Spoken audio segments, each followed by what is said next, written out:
नमस्कार, एक बार फिर से स्वागत है आपका ऑनलाइन क्लासेस के इस प्लेटफॉर्म पर। और आज की क्लास में रीजनल प्लानिंग 10th लेक्चर होने वाला है अपना। इससे पहले अपन ने प्रादेशिक नियोजन के बारे में काफ़ी सारा वर्क किया है। सबसे पहले थिंकर्स पढ़े थे, उसके बारे में नियोजन क्या होता है, नियोजन के प्रकार और नियोजन के क्या क्या उपागम हैं, इस प्रकार से।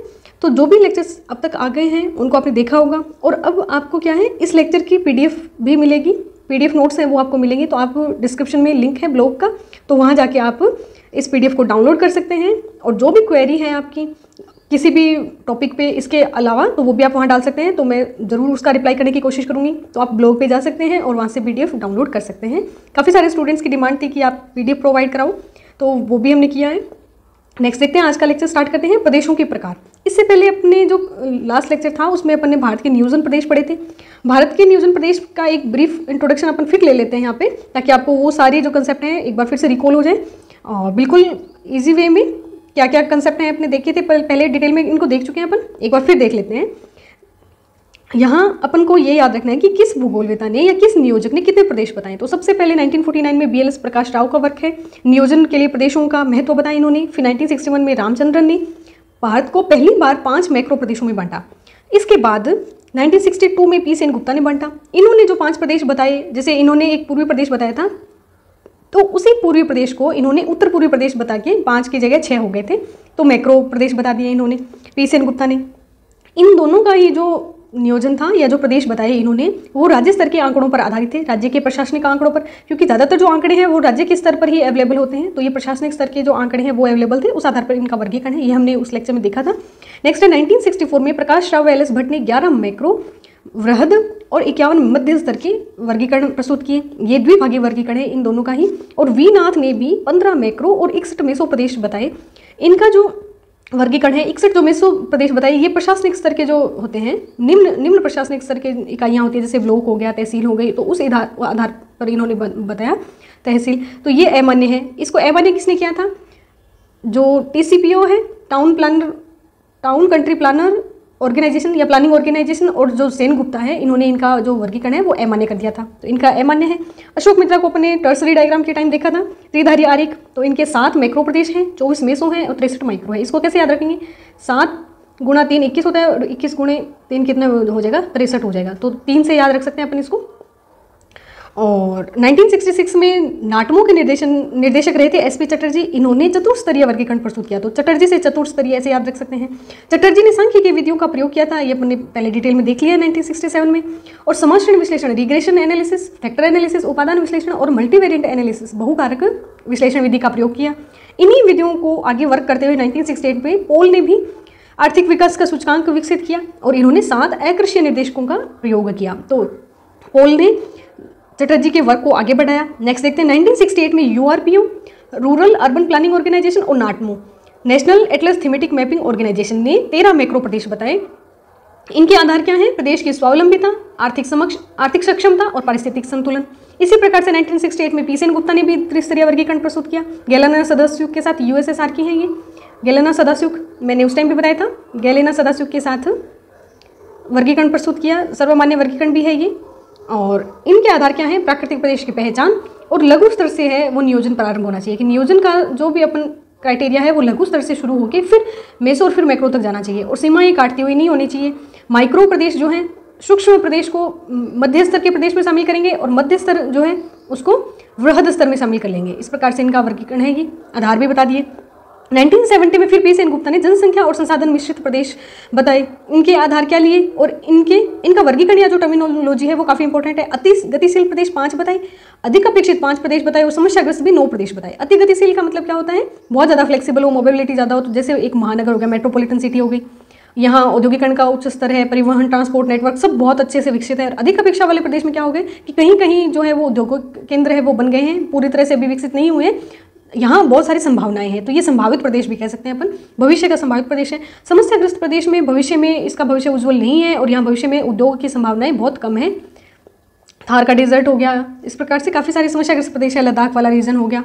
तो समस्याग्रस्त 9 प्रदेश बताए, अधिक अपेक्षित 5 बताए, और अति गतिशील 5 बताए। इनका आधार है जनसंख्या घनत्व, जनसंख्या वृद्धि, संसाधन क्षमता, सामाजिक आर्थिक विकास, ये इनके आधार है P सेनगुप्ता के जनसंख्या संसाधन प्रदेशों के आधार। नेक्स्ट है 1971 में एल एस भट्ट ने त्रिस्तरीय प्रादेशिक तंत्र प्रस्तुत किया। तो इसमें 5 इन्होंने मैक्रो बताई, 11 मेसो बताई और 52 माइक्रो बताई। इनके आधार क्या क्या है? प्राकृतिक संसाधन, भौतिक परिस्थितियां, फसलीय प्रतिरूप और उद्योग या नगरीय जमावड़ा। नेक्स्ट है 1972, इनका सर्वमान्य वर्गीकरण है, ये अपने को ध्यान रखना है। और अगर जनरल वे में भी पूछ लिया जाए कि कितने मैक्रो हैं कितने मेसो हैं, तो ये भी अपने को 13 मैक्रो बताने हैं और 35 मेसो बताने हैं। जनरल में पूछ लिया, अगर किसी का भी नामकरण नहीं दिया हो तो भारत को कितने नियोजन प्रदेशों में बांटा जा सकता है? तो 13 मैक्रो प्रदेशों में और 35 मेसो प्रदेशों में बांटा जा सकता है। सी.एस. चंद्रशेखर का द्विस्तरीय वर्गीकरण है ये, और ये सर्वाधिक मान्य वर्गीकरण है, ये अपने को ध्यान रखना है। इन्होंने भी अपना प्रादेशिकरण किससे शुरू किया था? वृहद स्तर के जो प्रदेश हैं वहां से शुरू किया था, वृहद से फिर मध्य स्तर, इस प्रकार से है। तो इनकी एक विशेषता क्या है कि इनके जो भी अपन प्रदेश पढ़ेंगे उनमें एक बड़ा जो केंद्र है वो अपने को मिलेगा, बड़ा एक केंद्र मिलेगा, औद्योगिक केंद्र मिलेगा या फिर एक बड़ा शहर मिलेगा। जैसे नागपुर हो गया, कोयम्बटूर हो गया, तो अपने पहले देख लिया था इसको डिटेल में। यहाँ सिर्फ अपने को एक बार फिर से रिकॉल हो जाए ये सारी चीज़ें, इसलिए मैंने यहाँ लिए। नेक्स्ट आज का लेक्चर शुरू करते हैं अपने प्रदेशों के प्रकार। प्रदेशों के प्रकार में अपन क्या क्या पढ़ सकते हैं?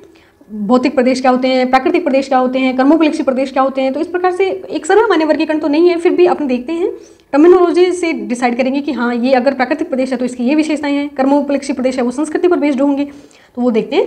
प्रदेश एक गतिशील और जटिल संकल्पना है। प्रदेशों के निर्धारण का मुख्य आधार किसी भूभाग में भौगोलिक परिघटनाओं में सापेक्षिक एकरूपता व समानता है।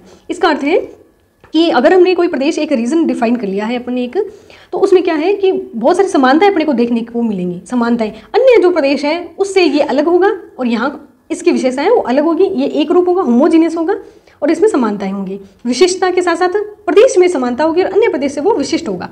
नेक्स्ट है कि भूगोल में कई प्रकार के प्रदेश होते हैं, इनकी वर्गीकरण प्रणाली को आरोही स्केल के रूप में अपन, जैसे सबसे बड़ा अपने वृहद लिया, वृहद फिर मेसो, मेसो फिर माइक्रो या सूक्ष्म। तो इस प्रकार से एक आरोही जो है क्रम है अपन उसको बता सकते हैं।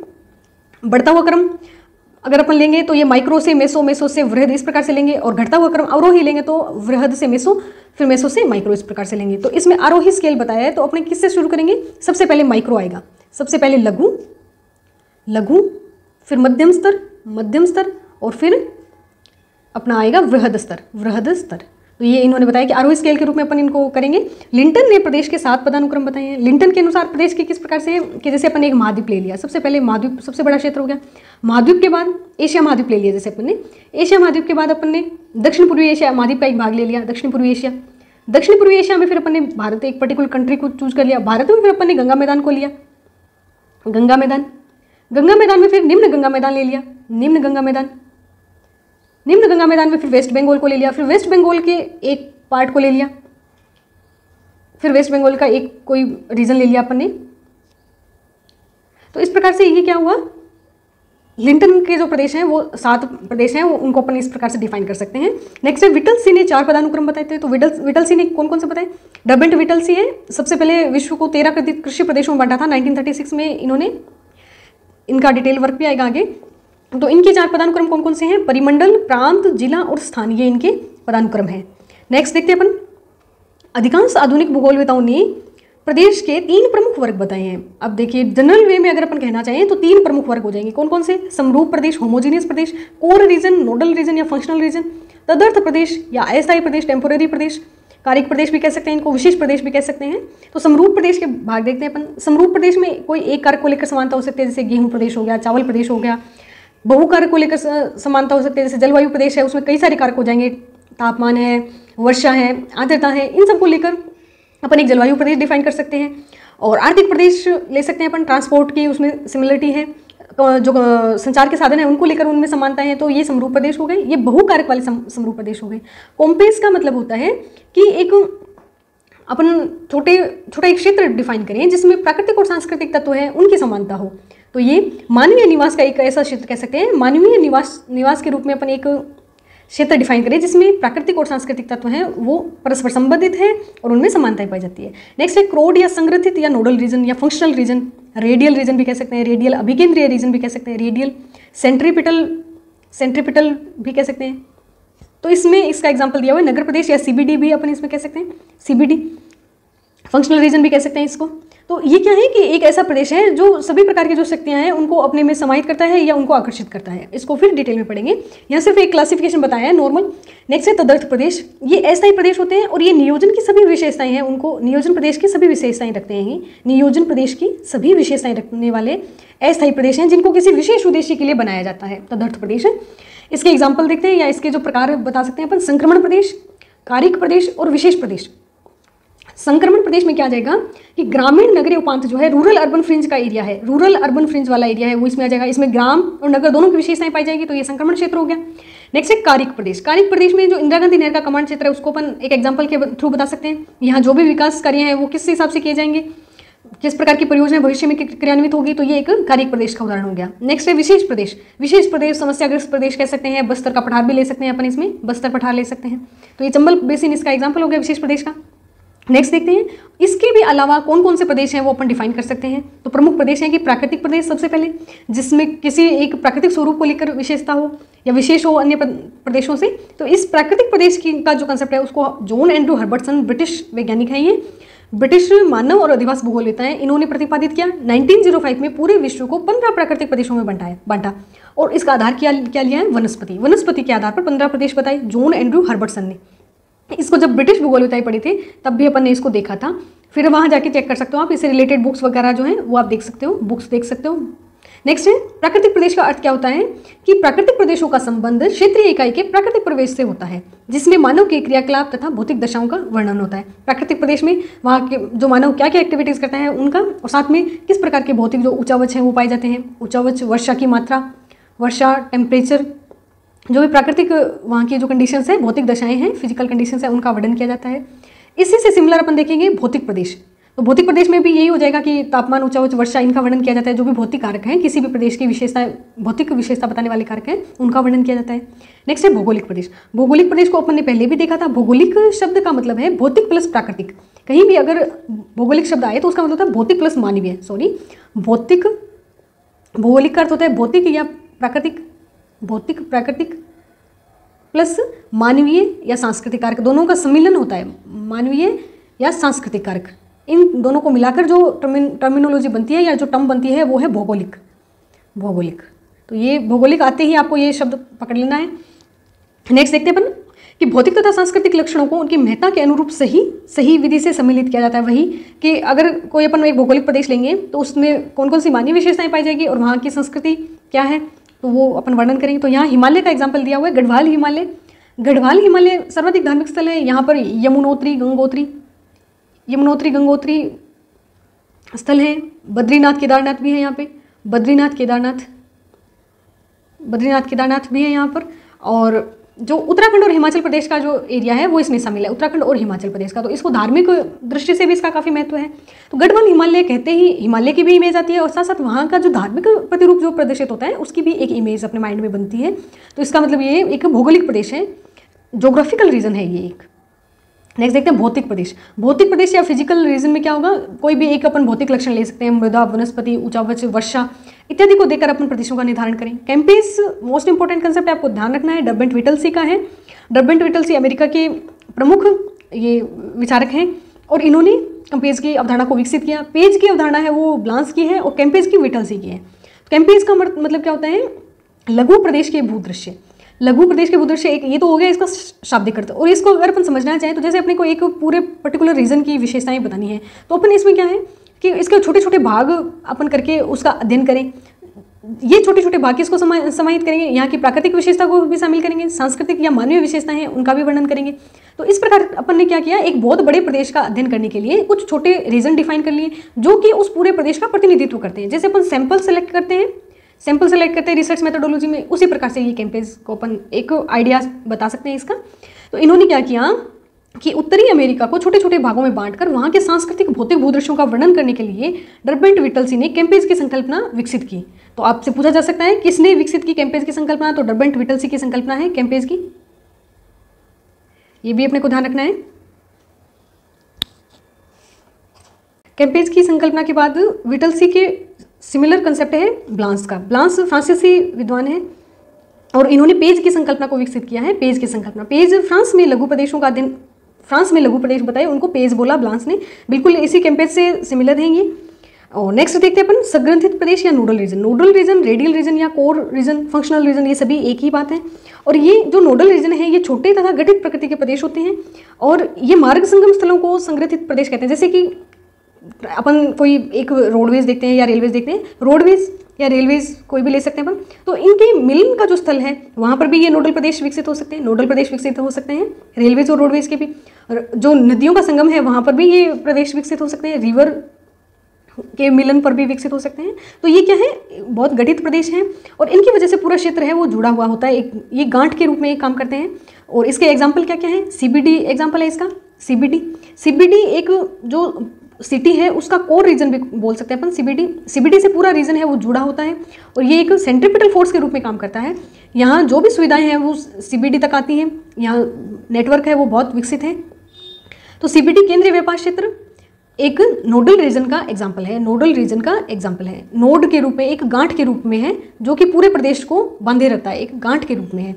नेक्स्ट है औद्योगिकरण। अगर कोई एक क्षेत्र है वहाँ पर एग्लोमरेशन हो जाता है, इंडस्ट्रियल एग्लोमरेशन हो जाता है, वहाँ पर बहुत सारी जो इंडस्ट्री है वो लग जाती है, तो वो जो क्षेत्र है वो भी एक नोड की भांति विकसित हो जाता है, नोड की भांति। यहाँ पर जो ट्रांसपोर्ट कनेक्टिविटी है यहाँ की ये बढ़ जाएगी और यहाँ जो भी मैनेजमेंट की सर्विसेज है वो भी यहाँ आ जाएगी, मैनेजमेंट की सर्विसेज आ जाएंगी और भी कई प्रकार के जो लो फर्म है वो यहाँ पर आ जाएंगी, लो फर्म विकसित हो जाएगी, बहुत सारी जो भी सुविधाएं हैं वो इस जो नोड है इस पर केंद्रित हो जाएंगे। तो ये क्या हो गया, नोडल रीजन, फंक्शनल रीजन या फिर रेडियल रीजन, कोर रीजन, बहुत सारे नाम है इसको, तो ये टर्मिनोलॉजी अपने को ध्यान रखनी है। नेक्स्ट अपन देखते हैं रूपात्मक प्रदेश या औपचारिक प्रदेश, फॉर्मल रीजन और फंक्शनल रीजन में अपने को कंफ्यूज नहीं होना है। फॉर्मल और फंक्शनल जस्ट अपोजिट सा कंसेप्ट है बिल्कुल इसका। फॉर्मल रीजन का मतलब हो गया कि पूरे प्रदेश में एक समानता पाई जाती है, जबकि फंक्शनल रीजन है वो किसी एक नोड के या फिर एक सेंटर होगा, एक कोर के अराउंड विकसित होने वाला जो प्रदेश है उसको अपन क्या बोलेंगे, फंक्शनल रीजन बोलेंगे। तो यहाँ रूपात्मक प्रदेश को अपन समझते हैं। रूपात्मक प्रदेश या औपचारिक प्रदेश या फॉर्मल रीजन, जैसे कोई एक प्राकृतिक प्रदेश हो गया, जैसे असम राज्य ले लिया अपन ने, या फिर छोटा नागपुर का पठार हो गया, तो वो एक प्राकृतिक प्रदेश भी हो गया और एक औपचारिक प्रदेश भी हो गया। तो ऐसे भी नहीं है कि एक प्राकृतिक प्रदेश है तो वो फॉर्मल जो नहीं हो सकता, एग्जाम्पल नहीं हो सकता, ऐसे भी कंफ्यूज नहीं होना है। तो फॉर्मल रीजन में देखते हैं अपन फॉर्मल रीजन की क्या क्या विशेषताएं हैं। इनमें किसी विशेष लक्षण में समरूपता या एकता पाई जाती है, ये किसी भूखंड में विशेष रूप से समस्वरूपित लक्षणों के घटित होने से पाए जाते हैं। तो इसमें कंफ्यूज नहीं होना बिल्कुल भी। जैसे अपन ने सीएस क्लाइमेट वाला एक रीजन ले लिया, तो सीएस क्लाइमेट वाले में कहीं पर भी विश्व में कहीं भी अपन सीएस क्लाइमेट देखेंगे तो उसमें क्या विशेषताएं होगी कि यहाँ ग्रीष्मकाल है वो सूखा रहेगा, ग्रीष्मकाल सूखा रहेगा, शीतकाल है वहाँ वर्षा होगी, शीतकाल में वर्षा होगी, शीतकाल में वर्षा होगी। स्केलेरोफिल जो वनस्पतियाँ हैं वो पाई जाएगी, स्केलेरोफिल वनस्पति पाई जाएगी। रसदार फल हैं उनकी खेती होगी, छोटी कांटी झाड़ीदार जो वनस्पतियाँ वो पाई जाएगी, रसदार फलों की खेती होगी, अंगूर, अंजीर, जैतून। तो इस प्रकार से नाम सीएस क्लाइमेट आते ही अपने जो भी विशेषताएं हैं वो दिमाग में आ गए। जैसे सीएस क्लाइमेट चाहे वो अमेरिका में कैलिफोर्निया वाला रीजन हो या फिर मध्य चिली वाला रीजन हो या ऑस्ट्रेलिया में हो, कहीं पर भी सीएस क्लाइमेट देखते ही अपने को ये विशेषताएं हैं ये मिल जाएंगी। तो रूपात्मक प्रदेश या औपचारिक प्रदेश है कि किसी एक विशेष लक्षण से वो पहचान में आ जाएगा अपने। तो यहाँ क्या क्या एग्जाम्पल लिया है, नदी बेसिन, जैसे एक नदी बेसिन होता है तो वहाँ धरातल में समरूपता पाई जाएगी, धरातलीय समरूपता होगी, और वहाँ जो कृषि का प्रारूप है या फसलीय प्रतिरूप है वो अपने को सिमिलर देखने को मिलेगा। नेक्स्ट है मानसूनी प्रदेश, तो मानसूनी प्रदेश ले सकते हैं, सीएस क्लाइमेट वाला ले सकते हैं, एएफ रीजन वाला, इसी प्रकार से इनकी विशेषता अपन बता सकते हैं। नियोजन प्रदेश का मतलब क्या होता है कि कोई भी एक क्षेत्र है पर्टिकुलर, अपने को उसमें डेवलपमेंट करना है, सामाजिक आर्थिक सामाजिक परिस्थिति की डेवलपमेंट करना है। तो डेवलपमेंट का मेन उद्देश्य है वो पूरे इस रीजन में अपन एक फॉर्मल रूप में उसको फैलाएंगे, पूरा जो क्षेत्र है उसका नियोजन करेंगे अपन। तो ये नियोजन प्रदेश भी एक औपचारिक प्रदेश का उदाहरण है। भाषा प्रदेश हो गया, तेलुगु भाषा प्रदेश हो गया, तो इस भाषा प्रदेश में अलग विशेषताएं पाई जाएगी। तमिल भाषा प्रदेश है वो इससे बिल्कुल अलग होगा, तमिल भाषा प्रदेश बिल्कुल अलग होगा। तो इस पूरे रीजन में विशेषताएं पाई जाएगी। कुछ क्षेत्र जो बाहर का क्षेत्र है वो इस प्रकार से होगा कि यहाँ संक्रमण का जो क्षेत्र पाया जाएगा, तो ये बाहर वाला जो क्षेत्र है ये इससे कम जुड़ा हुआ होगा। यहाँ पर हो सकता है मिश्रित जो भाषा प्रतिरूप है वो अपने को देखने को मिले, मिश्रित भाषा प्रतिरूप देखने को मिले। तो फॉर्मल रीजन है उसमें समानताएं होती हैं, इस आधार पर अपने इनको डिवाइड किया। आर्थिक प्रदेश है, आर्थिक प्रदेश में भी किन की संचार सुविधाएं होगी, संचार सुविधाओं की समानता होगी, परिवहन की सुविधाएं होगी, इकोनॉमिक जो फाइनेंशियल जो भी स्टेटस है उसकी समानताएं होगी। नृत्य जातीय प्रदेश में क्या एग्जाम्पल ले सकते हैं अपन, कुर्दिश संस्कृति का एग्जाम्पल दे सकते हैं, कुर्दिश या कुर्द जो संस्कृति है उसका एग्जाम्पल दे सकते हैं। ये इराक में पाई जाती है, इराक के जो मूल हैं उनको कुर्दिश या कुर्द लोग बोलते हैं। नागा संस्कृति को भी अपन बोल सकते हैं, नागा संस्कृति है, नागा संस्कृति, टोडा संस्कृति या भैंस, टोडा जो है नीलगिरी की पहाड़ियों पर पाए जाते हैं, टोडा संस्कृति, भैंस, बफेलो कल्चर भी बोलते हैं इनको। तो ये क्या है, नर जातीय प्रदेश के उदाहरण हैं।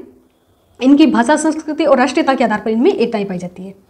ये अपने कल्चर में काफ़ी अच्छे से पढ़े थे, सारे रीजन हैं वो, संक्रमण रीजन क्या होते हैं, फ्रंट और फ्रंटियर्स क्या होते हैं।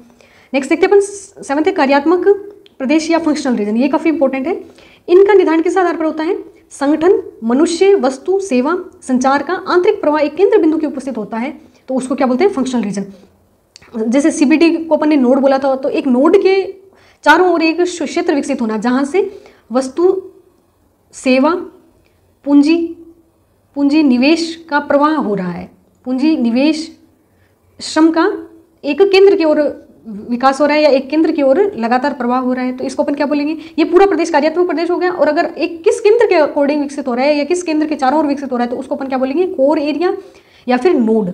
नोड की भांति ये जो क्षेत्र है सीबीडी वाला, ये इस पूरे प्रदेश को अपने चारों ओर बांधे रखने में सक्षम है। तो अपने सीबीडी वाले को तो एक नोड बोल दिया था, और ये पूरा प्रदेश है, ये कार्यात्मक प्रदेश हो गया। तो ये प्रदेश क्या होंगे, आत्मनिर्भर होंगे, और इनमें क्या है, विस्मांगी अलग अलग इकाइयाँ होंगी जो आपस में जुड़ जाएंगी। तो इसका एग्जाम्पल भी अपन ने देख लिया, नगर प्रदेश, गाँव प्रदेश या पृष्ठ प्रदेश या हिंटरलैंड प्रभाव। तो इसमें ये मोस्ट इंपॉर्टेंट है, हिंटरलैंड वाला ये आ सकता है। नगर प्रदेश है, ये भी फंक्शनल रीजन है। गांव है, वो भी अपना एक छोटा जो लघु बाजार है वो रखता है, और अपने जो निवासी हैं उनको सुविधाएं उपलब्ध कराता है, मनोरंजन की सुविधाएं, सामुदायिक सेवाओं की सुविधाएं इत्यादि गांव प्रदेश है वो भी उपलब्ध कराता है। नगर प्रदेश को अपन ने देख लिया।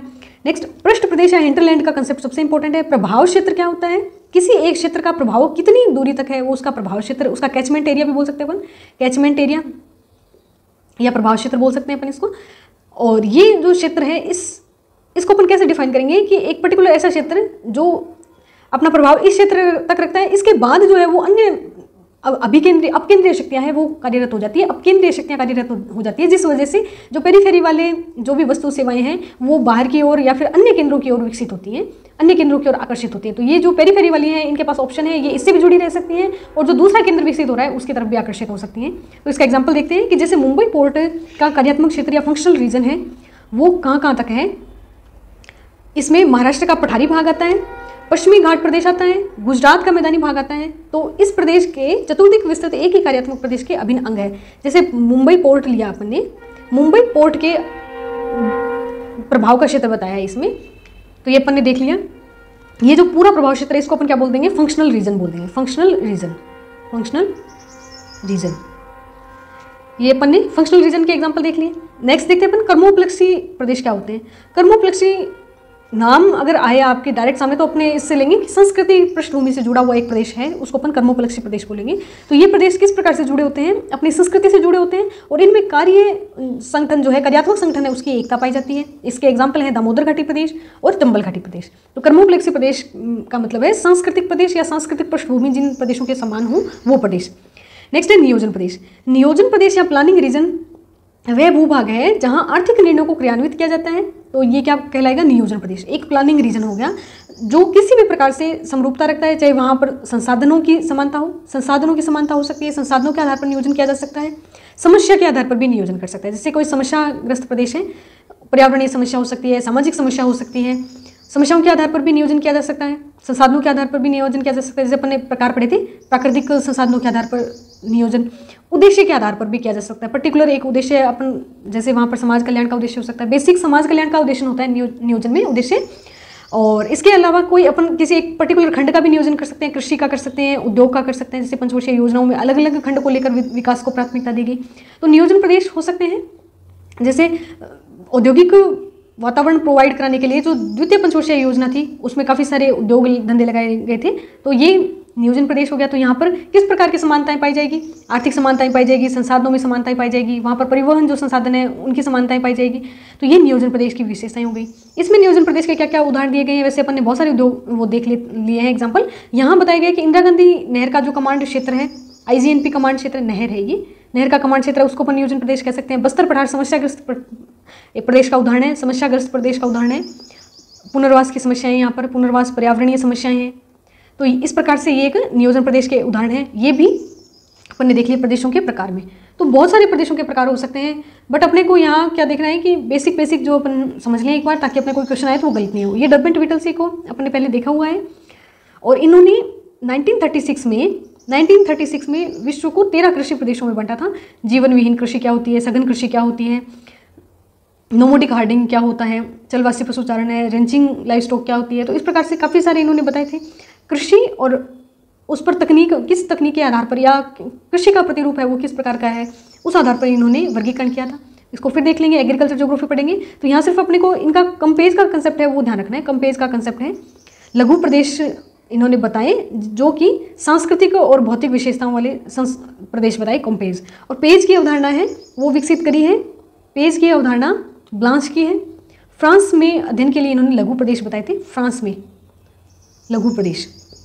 तो ये क्या है, कंपेज अगर पूछा जाए तो लघु प्रदेश की संकल्पना कह सकते हैं अपन, लघु प्रदेश की संकल्पना या लघु प्रदेश के भूदृश्य हैं, लघु प्रदेश के भूदृश्य डायरेक्ट पूछा जा सकता है कंपेज क्या है।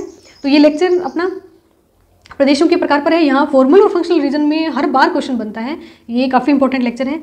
तो 10th लेक्चर भी कंप्लीट हो गया। इसके साथ आप PDF है वो ब्लॉग से ले सकते हैं, वहाँ कोई भी क्वेरी है अपनी वो डाल सकते हैं, मैं उसका आंसर करूँगी। धन्यवाद।